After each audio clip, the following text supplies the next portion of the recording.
शिवदास ने भंडारे की कुंजी अपनी बहू राम प्यारी के सामने फेंक कर अपनी बूढ़ी आंखों में आंसू भरकर कहा, बहू, आज से गृहस्थी की देखभाल तुम्हारे ऊपर है।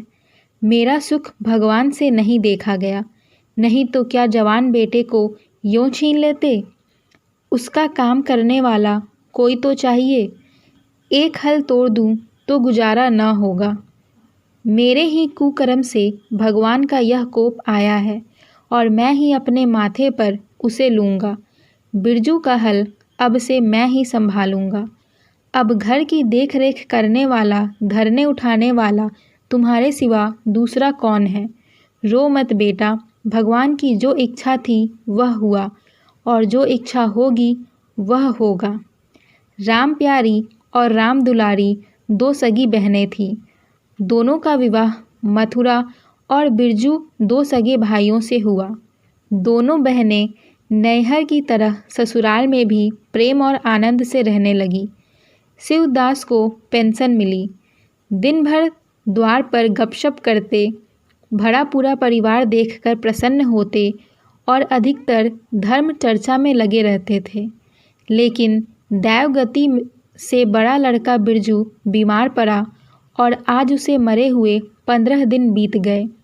आज क्रियाकर्म से फुर्सत मिली और शिवदास ने सच्चे कर्मवीर की भांति फिर जीवन संग्राम के लिए कमर कस ली। मन में उसे चाहे कितना ही दुख हुआ हो, उसे किसी ने रोते नहीं देखा। आज अपनी बहू को देखकर एक क्षण के लिए उसकी आंखें सजल हो गई, लेकिन उसने मन को संभाला और रुद्र कंठ से उसे दिलासा देने लगा। कदाचित उसने सोचा था घर की स्वामिनी बनकर विधवा के आंसू पुछ जाएंगे। कम से कम उसे इतना कठिन परिश्रम ना करना पड़ेगा। इसीलिए उसने भंडारे की कुंजी बहू के सामने फेंक दी थी। वैंधव्य की व्यथा को स्वामित्व के गर्व से दबा देना चाहते थे। राम प्यारी ने पुलकित कंठ से कहा, यह कैसे हो सकता है दादा कि तुम मेहनत मजदूरी करो और मैं मालकिन बनकर बैठूं। काम धंधे में लगी रहूंगी तो मन बदला रहेगा। बैठे बैठे तो रोने के सिवा और कुछ ना होगा। शिवदास ने समझाया, बेटा, दैवगति में तो किसी का बस नहीं। रोने धोने से हलकानी के सिवा और क्या हाथ आएगा। घर में भी तो 20 काम हैं।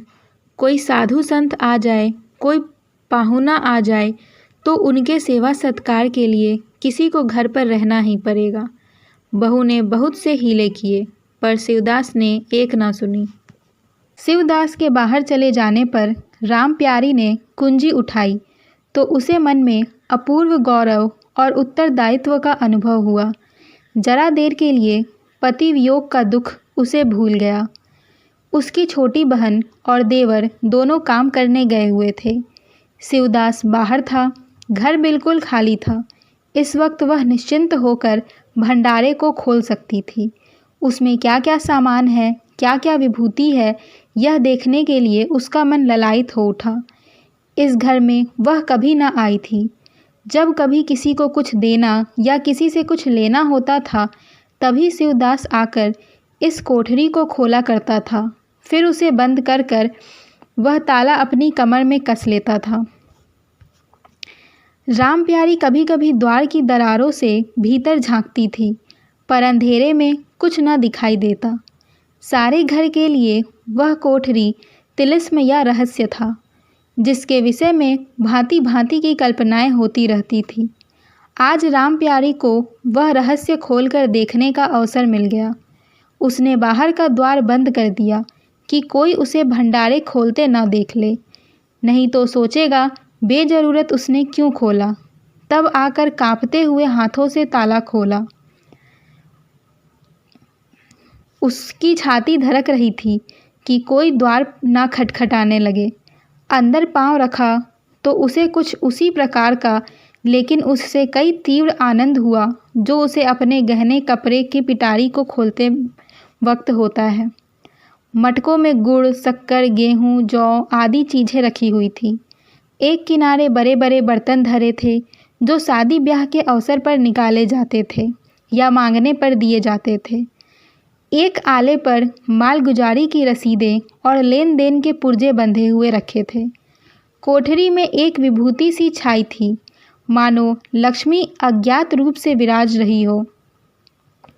उस विभूति की छाया में राम प्यारी आधे घंटे तक बैठी अपनी आत्मा को तृप्त करती रही। प्रति क्षण उसके हृदय पर ममत्व का नशा सा छा गया।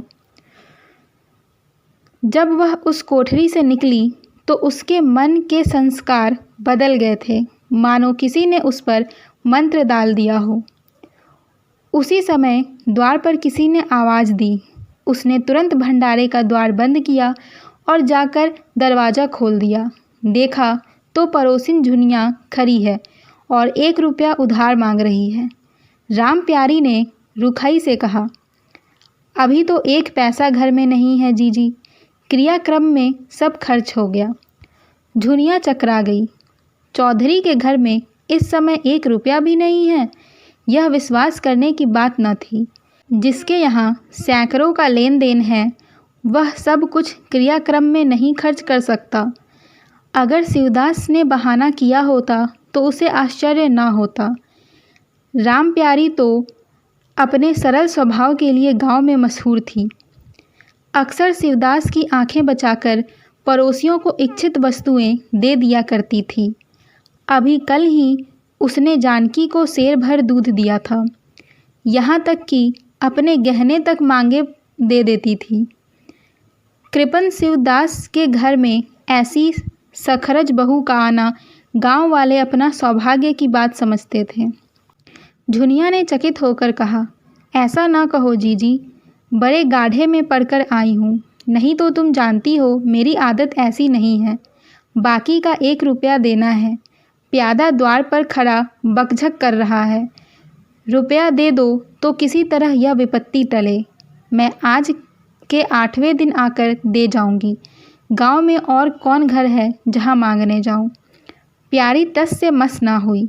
उसके जाते ही प्यारी सांझ के लिए रसोई पानी का इंतजाम करने लगी।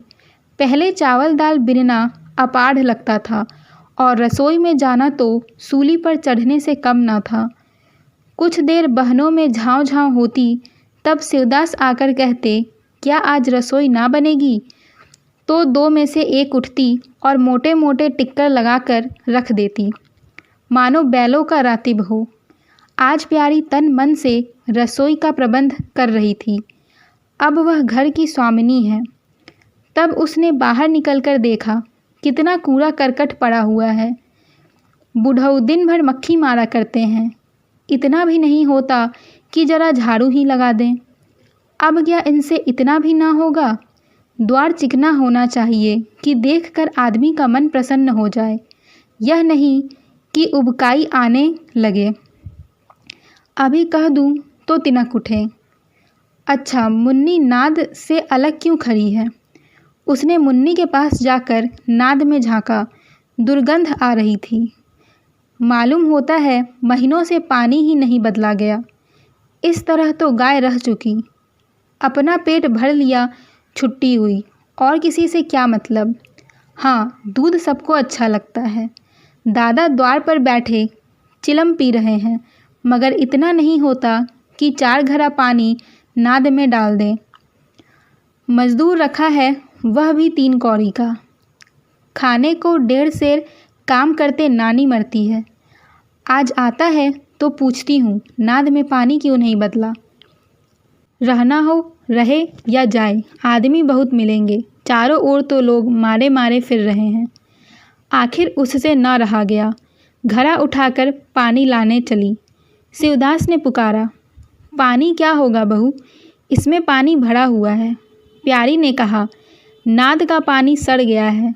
मुन्नी भूसे में मुंह नहीं डालती, देखते नहीं हो कोस भर पर खड़ी है। शिवदास मार्मिक भाव से मुस्कुराए और आकर बहू के हाथ से घड़ा ले लिया। कई महीने बीत गए। प्यारी के अधिकार में आते ही उस घर में जैसे वसंत आ गया। भीतर बाहर जहाँ देखिए किसी निपुण प्रबंधक के हस्त कौशल, सुविचार और सुरुचि के चिन्ह दिखाई देते थे। प्यारी ने गृह यंत्र की ऐसी चाबी कस दी थी कि सभी पुर्जे ठीक ठाक चलने लगे थे। भोजन पहले से अच्छा मिलता था और समय पर मिलता था। दूध ज़्यादा होता है, घी ज़्यादा होता है और काम भी ज़्यादा होता है। प्यारी ना खुद विश्राम लेती है, ना दूसरों को विश्राम लेने देती है। घर में ऐसी बरकत आ गई है कि जो चीज़ मांगो घर ही में निकल आती है। आदमी से लेकर जानवर तक सभी स्वस्थ दिखाई देते हैं। अब वह पहले की सी दशा नहीं है कि कोई चिथड़े लपेटे घूम रहा है, किसी को गहने की धुन सवार है। हाँ, अगर कोई रुग्ण और चिंतित तथा मलिन वेश में है तो वह प्यारी है। फिर भी सारा घर उससे जलता है। यहाँ तक कि बूढ़े शिवदास भी कभी कभी उसकी बदगोई करते हैं। किसी को पहर रात रहे उठना अच्छा नहीं लगता। मेहनत से सभी जी चुराते हैं। फिर भी यह सब मानते हैं कि प्यारी ना हो तो घर का काम ना चले। और तो और दोनों बहनों में भी अब उतना अपनापन नहीं। प्रातःकाल का समय था। दुलारी ने हाथों के करे लाकर प्यारी के सामने पटक दिए और घुन्नाई हुई बोली, लेकर इसे भी भंडारे में बंद कर दे। प्यारी ने करे उठा लिए और कोमल स्वर से कहा, कह तो दिया, हाथ में रुपए आने दे, बनवा दूंगी। अभी ऐसा घिस नहीं गया है कि आज ही उतार कर फेंक दिया जाए। दुलारी लड़ने को तैयार होकर आई थी। बोली, तेरे हाथ में काहे को कभी रुपए आएंगे और काहे को करे बनेंगे। जोर जोर रखने में मज़ा आता है ना। प्यारी ने हंसकर कहा, जोर जोर रखती हूँ तो तेरे ही लिए कि मेरे कोई और बैठा हुआ है कि मैं सबसे ज़्यादा खा पहन लेती हूँ। मेरा अनंत कब का टूटा पड़ा है। दुलारी बोली, तुम न खाओ न पहनो, जस तो पाती हो। यहाँ खाने पहनने के सिवा और क्या है। मैं तुम्हारा हिसाब किताब नहीं जानती। मेरे करे आज बनने भेज दो। प्यारी ने सरल विनोद के भाव से पूछा, रुपए ना हो तो कहाँ से लाऊं। दुलारी ने उदंडता के साथ कहा, मुझे इससे कोई मतलब नहीं, मैं तो करे चाहती हूँ। इसी तरह घर के सब आदमी अपने अपने अवसर पर प्यारी को दो चार खरी खोटी सुना जाते थे और वह गरीब सबकी धौंस हंसकर सहती थी। स्वामिनी का यह धर्म है कि सबकी धौंस सुन ले और करे वही जिसमें घर का कल्याण हो। स्वामित्व के कवच पर धौंस, ताने, धमकी किसी का असर न होता। उसकी स्वामिनी की कल्पना इन आघातों से और भी स्वस्थ हो जाती थी। वह गृहस्थी की संचालिका है। सभी अपने अपने दुख उसी के सामने रोते हैं, पर जो कुछ वह करती है वही होता है। इतना उसे प्रसन्न करने के लिए काफ़ी था। गांव में प्यारी की सराहना होती थी। अभी उम्र ही क्या है, लेकिन सारे घर को संभाले हुए है। चाहती तो सगाई करके चैन से रहती। इसी घर के पीछे अपने को मिटाए देती है। कभी किसी से हंसती बोलती भी नहीं, जैसे काया पलट हो गई।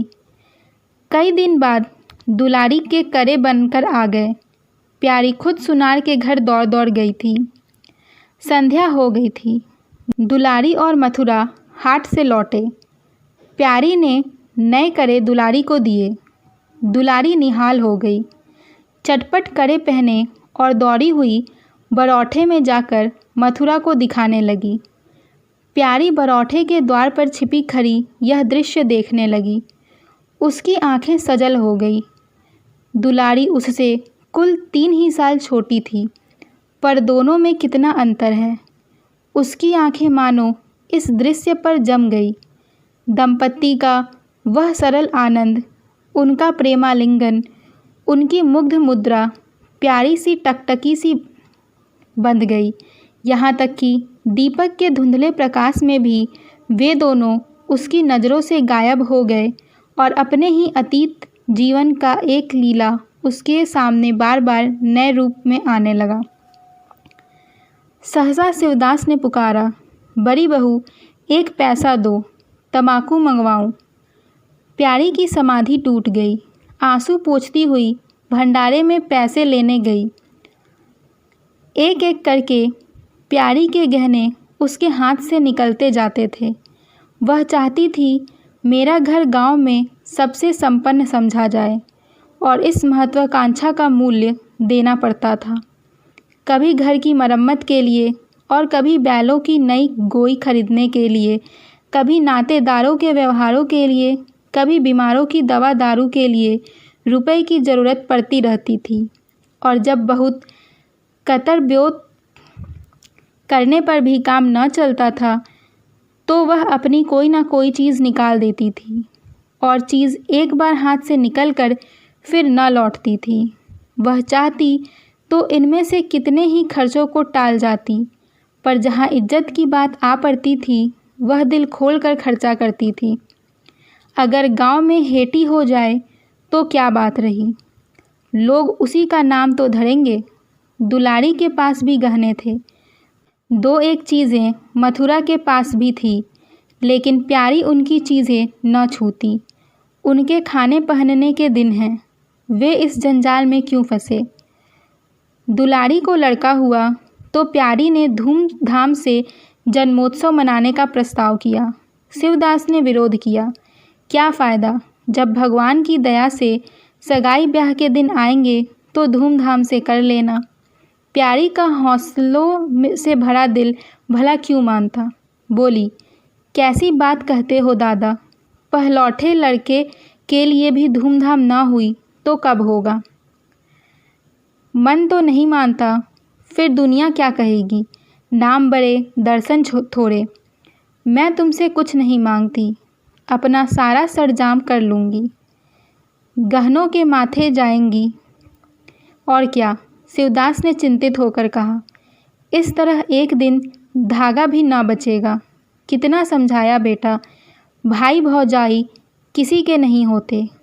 अपने पास दो चीज़ें रहेंगी तो सब मुँह जोहेंगे, नहीं तो सीधी बात भी ना करेंगे। प्यारी ने ऐसा मुँह बनाया मानो वह ऐसी बूढ़ी बातें बहुत सुन चुकी हैं और बोली, जो अपने हैं वे भी ना पूछे तो भी अपने ही रहते हैं। मेरा धर्म मेरे साथ है, उनका धर्म उनके साथ है। मर जाऊंगी तो क्या छाती पर लाद कर ले जाऊंगी। धूमधाम से जन्मोत्सव मनाया गया। बड़ही के दिन सारी बिरादरी का भोज हुआ। लोग खा पी कर चले गए। प्यारी दिन भर की थकी मांदी आंगन में एक टाट का टुकड़ा बिछाकर कमर सीधी करने लगी। आंखें झपक गई। मथुरा उसी वक्त घर में आया। नवजात पुत्र को देखने के लिए उसका चित्त व्याकुल हो रहा था। दुलारी सौर गृह में से निकल चुकी थी। गर्भावस्था में उसकी देह क्षीण हो गई थी, पर आज स्वस्थता की लालिमा मुख पर छाई हुई थी। सौर के संयम और पौष्टिक भोजन ने देह को चिकना कर दिया था। मथुरा उसे आंगन में देखते ही समीप आ गया और एक बार प्यारी की ओर ताककर उसके निंद्रा मग्न होने का निश्चय करके अपने शिशु को गोद में लिया और उसका मुंह चूमने लगा। आहट पाकर प्यारी की आंखें खुल गई, पर उसने नींद का बहाना किया और अधखुली आंखों से यह आनंद क्रीड़ा देखती रही। माता और पिता दोनों बारी बारी से बालक को चूमते, गले लगाते और उसके मुख को निहारते थे। कितना स्वर्गीय आनंद था। प्यारी की तृषित लालसा एक क्षण के लिए स्वामिनी को भूल गई।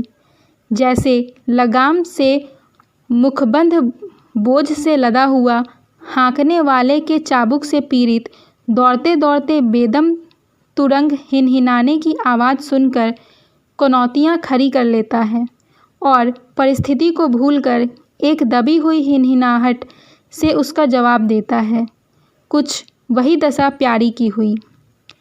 उसका मातृत्व जो पिंजरे में बंद मूक निश्चेष्ट पड़ा हुआ था, समीप से आने वाली मातृत्व की चहकार सुनकर जैसे जाग पड़ा और चिंताओं के उस पिंजरे से निकलने के लिए पंख फरफराने लगा। मथुरा ने कहा, यह मेरा लड़का है। दुलारी ने बालक को गोद में चिपटा कर कहा, हाँ क्यों नहीं, तुम्ही ने तो 9 महीने पेट में रखा है। मथुरा बोला, मेरा लड़का ना होता तो मेरी सूरत का क्यों होता। चेहरा मोहरा रंग रूप सब मेरा हिस्सा है। दुलारी बोली, इससे क्या होता है। बीज बनिए के घर से आता है, खेत किसान का होता है। उपज बनिए की नहीं होती, किसान की होती है। मथुरा बोला, बातों में तुमसे कोई ना जीतेगा। मेरा लड़का बड़ा हो जाएगा तो मैं द्वार पर बैठकर मज़े से हुक्का पिया करूँगा। दुलारी ने कहा, मेरा लड़का पढ़ेगा लिखेगा, कोई बड़ा ओहदा पाएगा, तुम्हारी तरह दिन भर बैल के पीछे न चलेगा। मालकिन से कहना है कल एक पालना बनवा दे। मथुरा ने बोला, अब बहुत सवेरे ना उठा करना। दुलारी ने कहा, यह महारानी जीने देगी। मथुरा बोला, मुझे तो बेचारी पर दया आती है, उसके कौन बैठा हुआ है, हम ही लोगों के लिए मरती है। भैया होते तो अब तक 2-3 बच्चों की माँ हो गई होती। प्यारी के कंठ में आंसुओं का ऐसा वेग उठा कि उसे रोकने में सारी देह कांप उठी। अपना वंचित जीवन उसे मरुस्थल सा लगा, जिसकी सूखी रेत पर वह हरा भरा बाग लगाने की निष्फल चेष्टा कर रही थी। कुछ दिनों के बाद शिवदास भी मर गए। उधर दुलारी के 2 बच्चे और हुए। वह भी अधिकतर बच्चों के लालन पालन में व्यस्त रहने लगी। खेती का काम मजदूरों पर आ पड़ा। मथुरा मजदूर तो अच्छा था, संचालक अच्छा ना था। उसे स्वतंत्र रूप से काम लेने का कभी अवसर ना मिला। खुद पहले भाई की निगरानी में काम करता था, बाद को बाप की निगरानी में काम करने लगा। खेती का ताड़ भी न जानता था। वही मजदूर उसके यहाँ टिकते थे जो मेहनत नहीं खुशामद करने में कुशल होते थे। इसलिए प्यारी को अब दिन में 2-4 चक्कर हार के भी लगाने पड़ते थे। कहने को वह अब भी मालकिन थी, पर वास्तव में घर भर की सेविका थी। मजदूर भी उससे त्योड़ियाँ बदलते, जमींदार का प्यादा भी उसी पर धौंस जमाता। भोजन में भी किफ़ायत करनी पड़ती।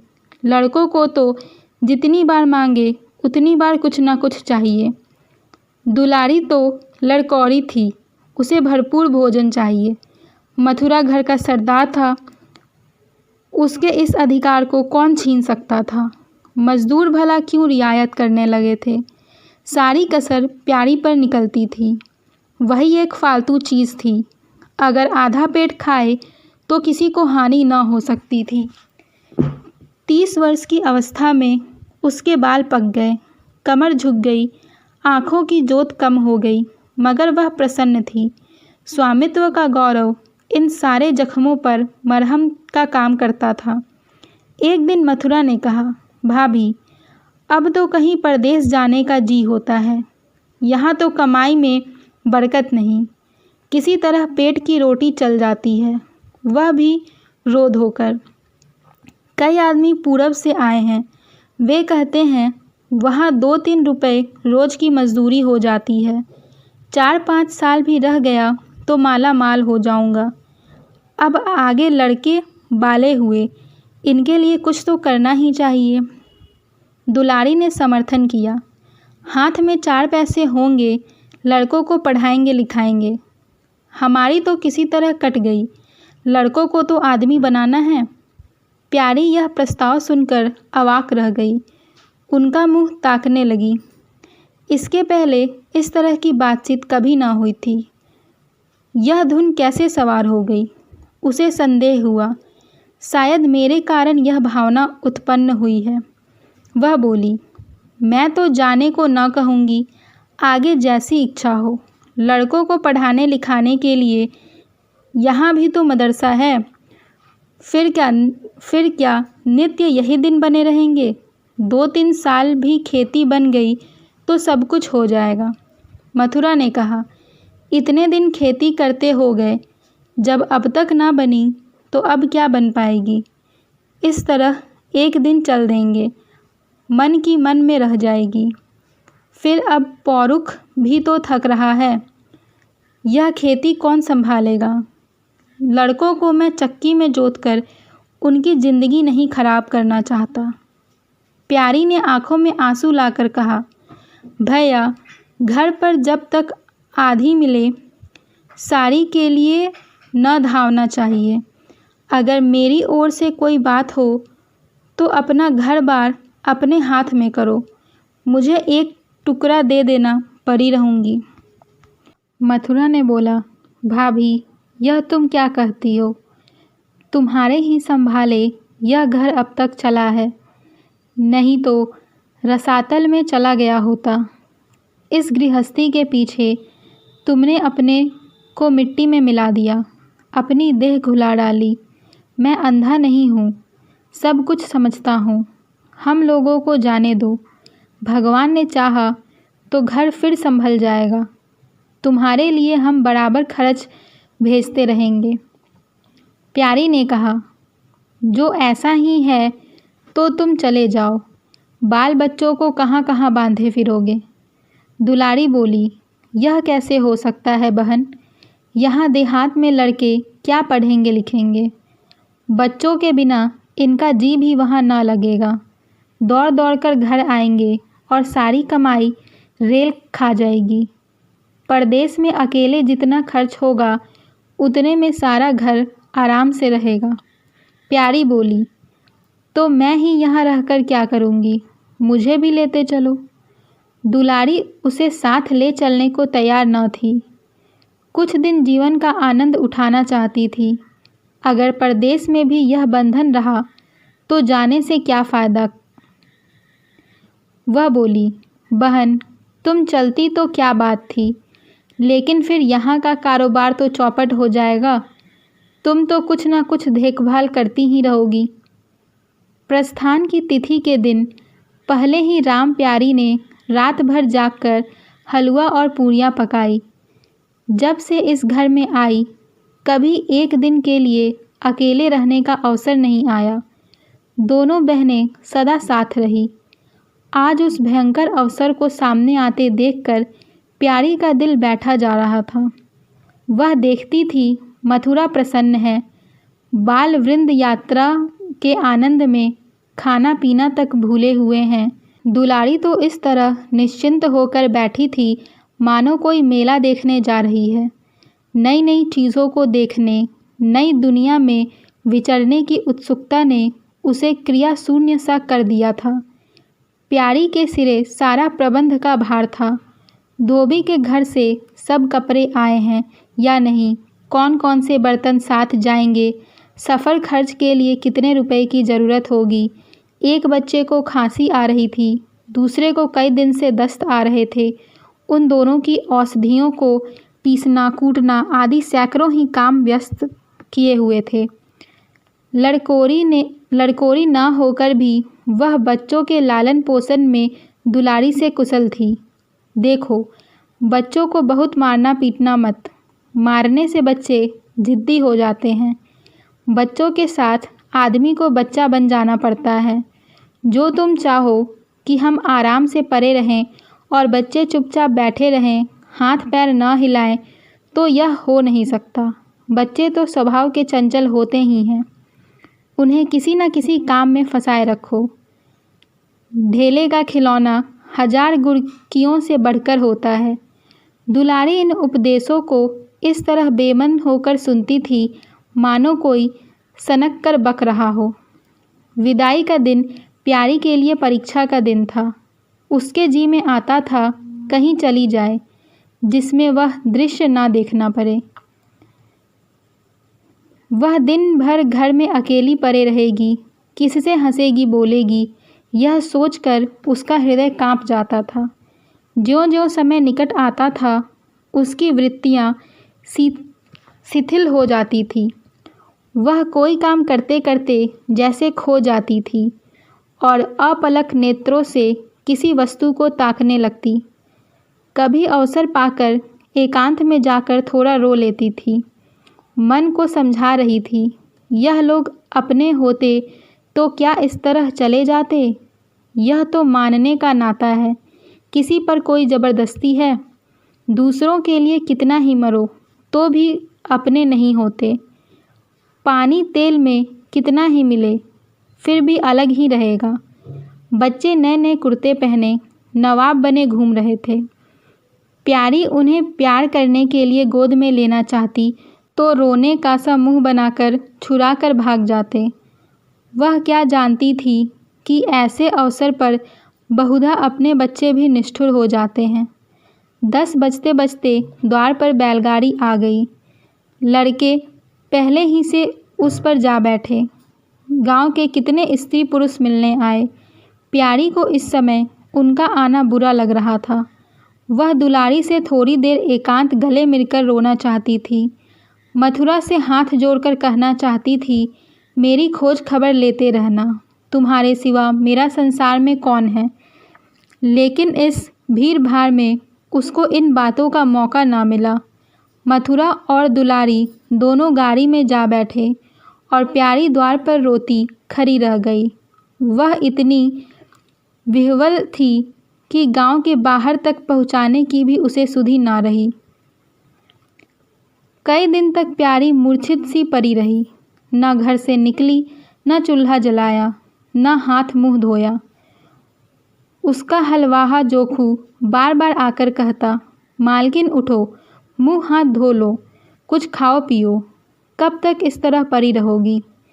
इस तरह की तसल्ली गांव की और स्त्रियां भी देती थी, पर उनकी तसल्ली में एक प्रकार की ईर्ष्या का भाव छिपा हुआ जान पड़ता था। जोखू के स्वर में सच्ची सहानुभूति झलकती थी। जोखू कामचोर, बातूनी और नशेबाज था। प्यारी उसे बराबर डांटती रहती थी। 2-1 बार उसे निकाल भी चुकी थी, पर मथुरा के आग्रह से फिर रख लिया था। आज भी जोखू की सहानुभूति भरी बातें सुनकर प्यारी झुंझलाती, यह काम करने क्यों नहीं जाता, यहाँ मेरे पीछे क्यों पड़ा हुआ है। मगर उसे झिड़क देने को जी ना चाहता था। उसे उस समय सहानुभूति की भूख थी। फल कांटेदार वृक्ष से भी मिले तो क्या उन्हें छोड़ दिया जाता है। धीरे धीरे क्षोभ का वेग कम हुआ। जीवन के व्यापार होने लगे। अब खेती का सारा भार प्यारी पर था।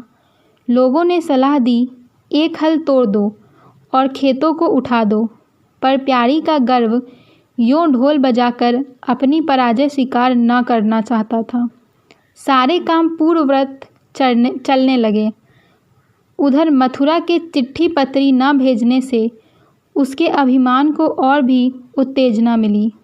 वह समझता है मैं उसके आसरे बैठी हूँ, उसके चिट्ठी भेजने से मुझे कोई निधि न मिल जाती। उसे अगर मेरी चिंता नहीं है तो मैं कब उसकी परवाह करती हूँ। घर में तो अब विशेष काम रहा नहीं। प्यारी सारे दिन खेती बाड़ी के कामों में लगी रहती। खरबूजे बोए थे, वह खूब फले और खूब बिके।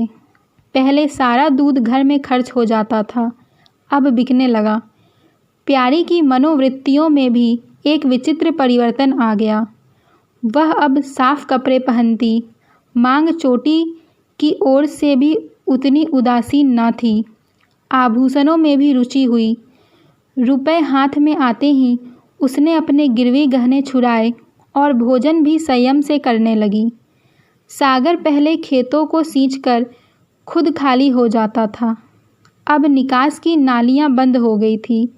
सागर में पानी जमा होने लगा और उसमें हल्की हल्की लहरें भी थीं, खिली हुई कमल भी थे। एक दिन जोखू हार से लौटा तो अंधेरा हो गया था। प्यारी ने पूछा, अब तक वहाँ क्या करता रहा। जोखू ने कहा, 4 क्यारियाँ बच रही थीं। मैंने सोचा 10 मोट और खींच दूँ, कल का झंझट कौन रखे। जोखू अब कुछ दिनों से काम में मन लगाने लगा था। जब तक मालिक उसके सिर पर सवार रहते थे वह हीले बहाने करता था, अब सब कुछ उसके हाथ में था। प्यारी सारे दिन हार में थोड़ी ही रह सकती थी, इसीलिए अब उसमें जिम्मेदारी आ गई थी। प्यारी ने लोटे का पानी रखते हुए कहा, अच्छा हाथ मुंह धो लो। आदमी जान रखकर काम करता है, हाय हाय करने से कुछ नहीं होता। खेत आज ना होते कल होते, क्या जल्दी थी। जोखू ने समझा प्यारी बिगड़ रही है। उसने तो अपनी समझ में कालगुजारी की थी और समझा था तारीफ होगी। यहाँ आलोचना हुई। चिढ़कर बोला, मालकिन, दाहिने बाएं दोनों ओर चलती हो। जो बात नहीं समझती हो उसमें क्यों कूदती हो? कल के लिए तो उचवा के खेत पड़े सूख रहे हैं। आज बड़ी मुश्किल से कुआं खाली हुआ था। सवेरे मैं पहुंचता तो कोई और आकर न छेक लेता। फिर अठवारे तक राह देखनी पड़ती। तक तो सारी उख विदा हो जाती। प्यारी उसकी सरलता पर हंसकर बोली, अरे तो मैं तुझे कुछ कह थोड़ी रही हूँ पागल। मैं तो कहती हूँ कि जान रख कर काम कर। कहीं बीमार पड़ गया तो लेने के देने पड़ जाएंगे।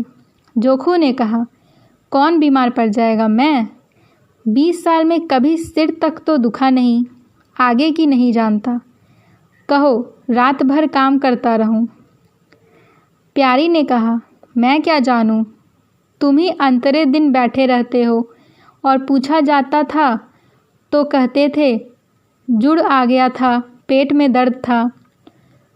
जोखू झेंपते हुए बोला, वह बातें जब थी जब मालिक लोग चाहते थे कि इसे पीस डालें। अब तो जानता हूँ मेरे ही माथे ये है। मैं ना करूँगा तो सब चौपट हो जाएगा।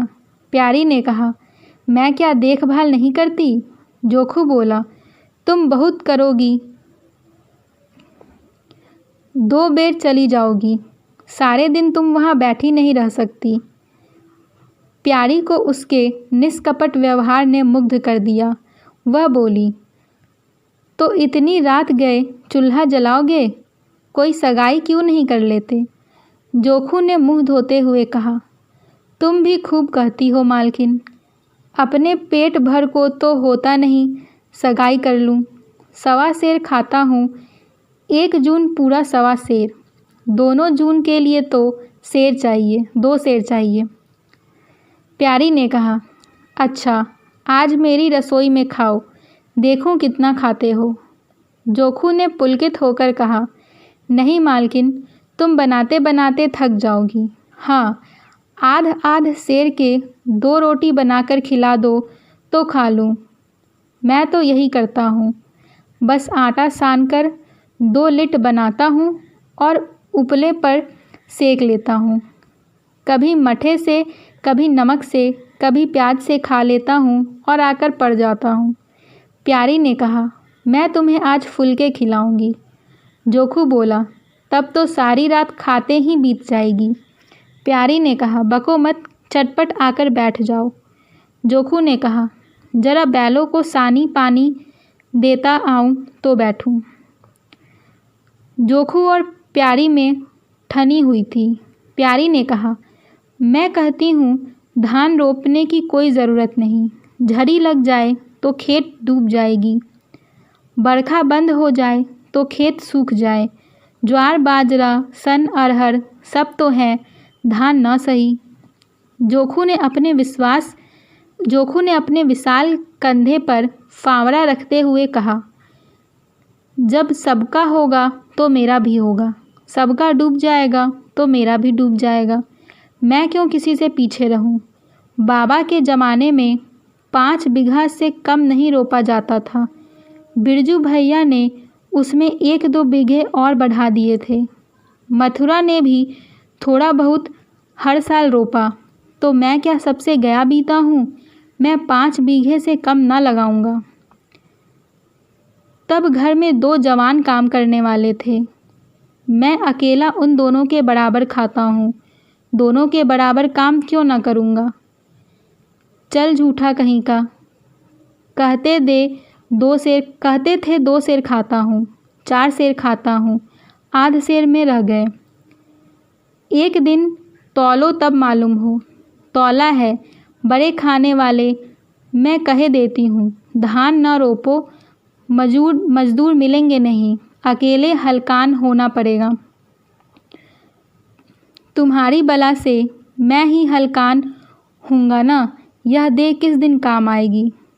प्यारी ने उसके कंधे पर से फावड़ा ले लिया और बोली, तुम पहर रात से पहर रात तक ताल में रहोगे, अकेले मेरा जी उबेगा। जोखू को उबने का अनुभव न था। कोई काम ना हो तो आदमी पड़कर सो रहे। जी क्यों उबे? बोला, जी उबे तो सो जाना। मैं घर रहूँगा तब तो और भी जी उबेगा। मैं खाली बैठता हूँ तो बार बार खाने की सूझती है। बातों में देर हो रही है और बादल घिरे आते हैं। प्यारी ने कहा, अच्छा कल से जाना, आज बैठो। जोखू ने मानो बंधन में पड़कर कहा, अच्छा बैठ गया, कहो क्या कहती हो। प्यारी ने विनोद करते हुए पूछा, कहना क्या है? मैं तुमसे पूछती हूँ, अपनी सगाई क्यों नहीं कर लेते? अकेले मरती हूँ तब 1 से 2 हो जाऊंगी। जोखू शर्माते हुए बोला, तुमने फिर वही बेबात की बात छेड़ दी मालकिन। किससे सगाई कर लूँ यहाँ? ऐसी मेहरिया लेकर क्या करूँगा जो गहने के लिए मेरी जान खाती रहे।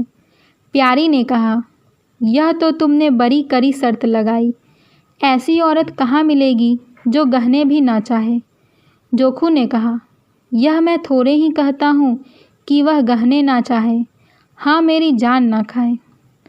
तुमने तो कभी गहने के लिए हट ना किया, बल्कि अपने सारे गहने दूसरों के ऊपर लगा दिए। प्यारी के कपोलों पर हल्का सा रंग आ गया। बोली, अच्छा और क्या चाहते हो? जोखू ने कहा, मैं कहने लगूंगा तो बिगड़ जाओगी। प्यारी की आंखों में लज्जा की एक रेखा नजर आई। वह बोली, बिगड़ने की बात कहोगे तो ज़रूर बिगड़ूंगी। जोखू ने बोला, तो मैं ना कहूँगा। प्यारी ने उसे पीछे की ओर ठेलते हुए कहा, कहोगे कैसे नहीं, मैं कहलाकर छोड़ूंगी। जोखू ने कहा, मैं चाहता हूँ कि वह तुम्हारी तरह हो, ऐसी गंभीर हो, ऐसी ही बातचीत में चतुर हो, ऐसी ही अच्छा पकाती हो, ऐसी ही किफ़ायती हो, ऐसी ही हंसमुख हो। बस ऐसी औरत मिलेगी तो करूँगा, नहीं तो इसी तरह पड़ा रहूँगा। प्यारी का मुख लज्जा से आरक्त हो गया। उसने पीछे हटकर कहा, तुम बड़े नटखट हो। हंसी हंसी में सब कुछ कह गए।